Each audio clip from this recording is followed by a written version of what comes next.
Was beaten to death by a gang of teenagers. It left a family ripped apart.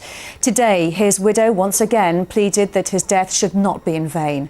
It follows her earlier appeal to stop teenagers terrorising our streets, and it appears to have touched a nerve, as 5's Peter Lane reports.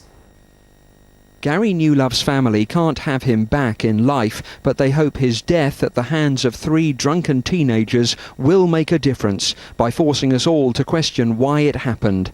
They want to know where the boys' parents were and what kind of upbringing they'd had. Parents have to face up to their responsibilities. Having children is unconditional. The Newlove case has been painful to watch for Adele Johnson. Her fiancé Kevin, the father of her child, was murdered in similar circumstances by 3 drunken teenagers. I think most cases it's the parents to blame, and I think they should be made to go to parenting classes. Anybody who the children's been in trouble with the law, or if they've had social services involved, I think the parents should be made to go to parenting classes to try and help them bring the kids up the right way. Kevin Johnson's killers, just like Gary Newlove's, spent much of their time hanging around on the streets. They should not be allowed to congregate on street corners, under bridges, putting fear into people who simply want to just pass them by.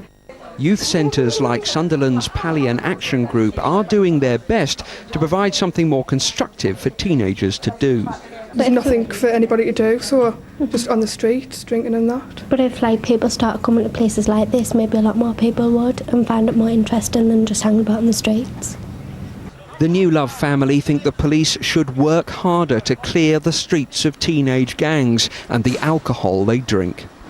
All too long, young youngsters have been drinking and smoking into the early hours, and then deciding to do acts of criminal damage and beat people up as a joke because of their influence of the drink and drugs. It's certainly the #1 problem that the police deal with in terms of young people, and the difficulty is that alcohol is getting cheaper, it's getting more available, and it's actually getting stronger.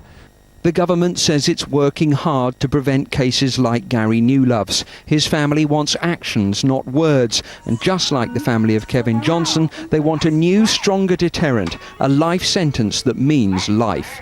Peter Lane, 5 News.